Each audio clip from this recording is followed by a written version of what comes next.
देवरानी का मिट्टी और जेठानी का शीशे का कमरा। मेरे शीशे के कमरे के अंदर वीडियो कितनी अच्छी बनती है ना। आधे से ज्यादा लाइक कमेंट तो मेरे शीशे के कमरे के लिए आते हैं। चलो, इससे मेरी एंगेजमेंट बढ़ती है। अरे अलीशा बहू, नीचे तेरी देवरानी के गृह प्रवेश की रस्म होने वाली है और तू है कि यहाँ पर वीडियो बना रही है। अपनी देवरानी की तुझे गृह प्रवेश की रस्म नहीं करनी क्या? मुझे अपनी गरीब देवरानी की ये गृह प्रवेश की रस्म करने में कोई भी इंटरेस्ट नहीं है। मैं तो वैसे भी इस शादी से नाखुश हूँ। मैं कौन सा शादी से खुश हूँ? वो तो तेरे देवर ने जबरदस्ती हमें शादी के लिए मनवाया है, वरना मैं क्या एक गरीब झोपड़पट्टी में रहने वाली लड़की को अपने घर की बहू बना सकती थी। चल अब नीचे आ जा, वरना आस पड़ोस के लोग और मेहमान 100 बातें बनाएंगे। जेठानी अलीशा मुंह बनाते हुए अपनी सास के साथ नीचे आती है और अपने गरीब देवरानी का गृह प्रवेश करती है। गृह प्रवेश होते ही अलीशा अपने शीशे से बने एक कमरे में चली जाती है और ऐसे ही कुछ दिन गुजर जाते हैं। जहां घर की बड़ी बहू जेठानी यानी कि अलीशा का कमरा पूरा का पूरा शीशे का बना हुआ था, तो वहीं घर की छोटी बहू मनीषा यानी देवरानी का कमरा नॉर्मल था।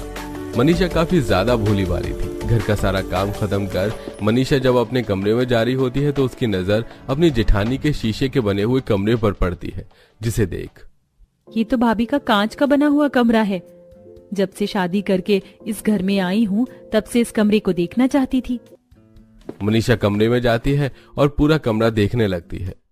अलीशा अपने कमरे में आती है और अपनी देवरानी को यूं अपने शीशे के बने कमरे में देख काफी ज्यादा गुस्सा करने लगती है। तुम्हारी हिम्मत कैसे हुई मेरे शीशे के कमरे में आने की? क्यों आई हो तुम? कहीं मेरे शीशे के कमरे को नुकसान पहुंचाने के लिए तो नहीं? नहीं भाभी, मैं तो बस आपका शीशे का कमरा देखना चाहती थी, इसीलिए आपके कमरे में आ गई। वैसे भी इस शीशे के कमरे के अंदर आने की तुम्हारी बिल्कुल भी हैसियत नहीं है। हाई बड़ी मेरे शीशे के कमरे के अंदर आने वाली।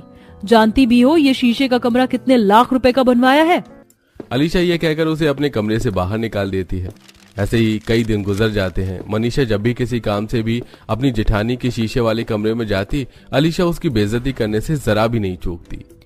मैंने उस दिन तुम्हारी इतनी बेइज्जती की थी और आज फिर तुम मुंह उठाकर मेरे शीशे के कमरे में चली आई।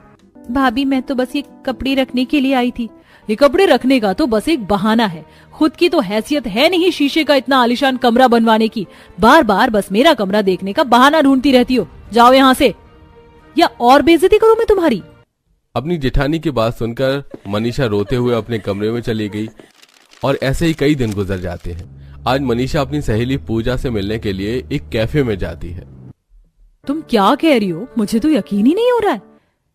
यकीन नहीं हो रहा, लेकिन मेरे साथ तो ये सब हो गया। सोचो मेरे पर क्या बीत रही होगी। मैंने तो कभी सोचा भी नहीं था कि मेरी भोली सी दिखने वाली देवरानी एक दिन सारी प्रॉपर्टी अपने नाम कर लेगी। अब मेरे पास कुछ भी नहीं बचा है, ना जाने आगे क्या करेंगे हम लोग। पूजा की देवरानी तो भोली भाली दिखती है, फिर भी उसने भोलापन दिखाते हुए सारी प्रॉपर्टी अपने नाम करवा ली। और मेरी देवरानी भी तो इतने गरीब घर से है, कल को उसने भी ऐसा कुछ कर दिया तो मैं क्या करूंगी? इससे पहले ऐसा कुछ हो, मुझे ही कुछ ना कुछ करना पड़ेगा। अब अलीशा अपनी देवरानी के खिलाफ अपनी सास के कान भर देती है, जिसके चलते अब कलावती प्रॉपर्टी अपनी बड़ी बहू और बड़े बेटे के नाम कर देती है।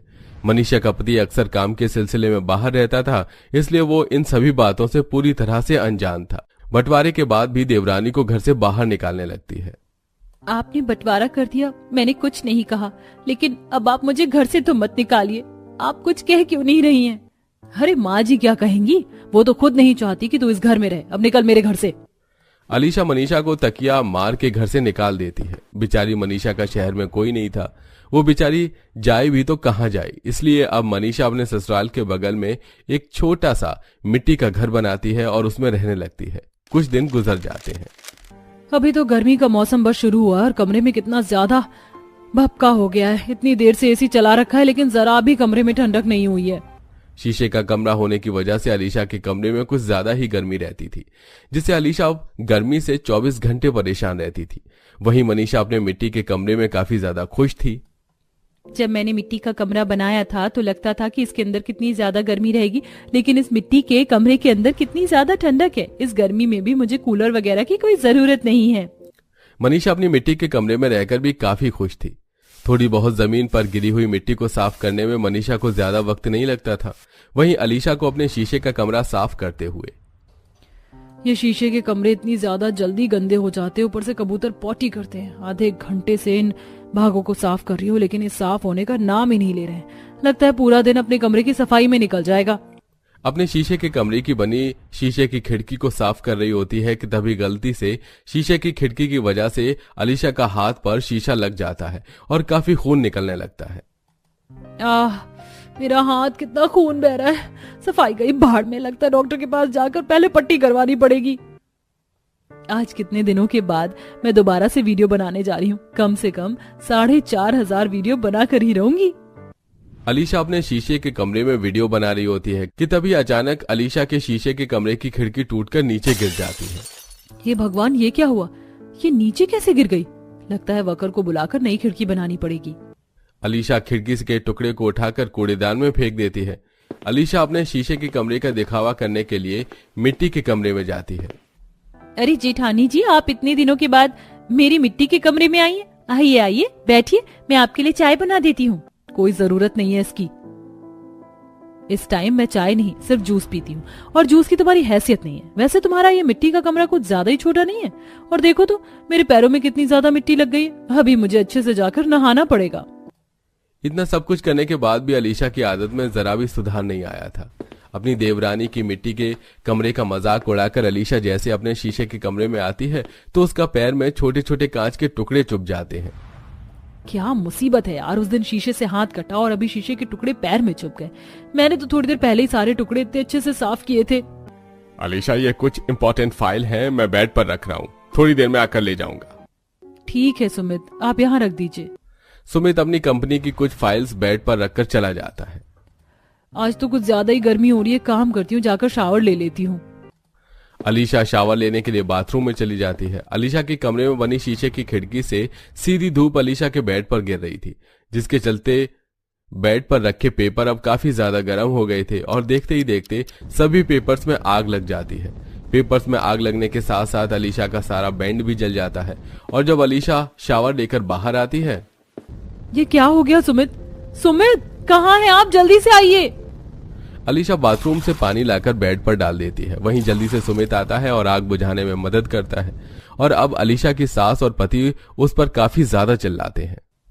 और बनाओ शीशे का कमरा। अब देख लिया शीशे का कमरा बनाने का नतीजा। बेड जला तो जला, साथ ही साथ मेरे बेटे का कितना नुकसान हो गया। जानती हो पेपर्स मेरे लिए कितने ज्यादा इंपॉर्टेंट है। अब मैं बॉस को क्या जवाब दूंगा? सॉरी सुमित जी, माँ जी, मुझे नहीं पता था कि ऐसा कुछ हो जाएगा। अलीशा की सास कलावती उस पर गुस्सा करके अपने कमरे में चली जाती है। वहीं सुमित भी गुस्से में बाहर चला जाता है। अलीशा का बेड पूरी तरह से जल चुका था, इसलिए वो अपने कमरे में नहीं रह सकती थी। वहीं पहले जो कमरा उसकी देवरानी का था, अब वो स्टोर रूम बन चुका था। अलीशा के पास सोने के लिए अब कोई जगह नहीं थी, इसलिए वो मजबूरन रोते हुए मिट्टी के घर में रहने वाली देवरानी के पास जाती है। जेठानी जी, क्या हुआ आपको? ये आपकी आंखों में आंसू कैसे? अलीशा रोते हुए मनीषा को सारी बात बताती है। मनीषा, जो मैंने तुम्हारे साथ किया, शायद भगवान ने मुझे उसी की सजा दी है। पहले मैंने घर का बंटवारा किया और तुम्हें घर से भी निकाल दिया। तुम्हें मजबूरन इस मिट्टी के घर में रहना पड़ा, लेकिन इस मिट्टी के कमरे में रहकर भी तुम कितनी ज्यादा खुश हो, और मैं उस शीशे के कमरे में भी रहकर कितनी ज्यादा दुखी हूँ। मनीषा, मुझे माफ कर दो। भाभी, जो हुआ वो सब आपने जानबूझकर नहीं किया। आपको डर था कि आपसे कुछ मैं छीन ना लूं। और जब इंसान के पास कुछ ज्यादा ही बेहतर चीज होती है तो वो हमेशा सामने वाले को नीचा दिखाता है। ये तो हर एक इंसान का नेचर है। आप पहली इंसान नहीं है जिससे ये गलती हुई है। मैं आपसे गुस्सा नहीं हूँ। अपनी देवरानी की इतनी अच्छाई देख अलीशा की आंखों में आंसू आ जाते हैं, जिसके बाद अब वो अपनी देवरानी को वापस घर लेकर आती है और जो भी बंटवारे में उसे मिला था सब कुछ अपनी सास को दे देती है। और अब दोनों देवरानी जेठानी बिल्कुल एक जैसे नॉर्मल कमरे में हंसी खुशी रहती हैं।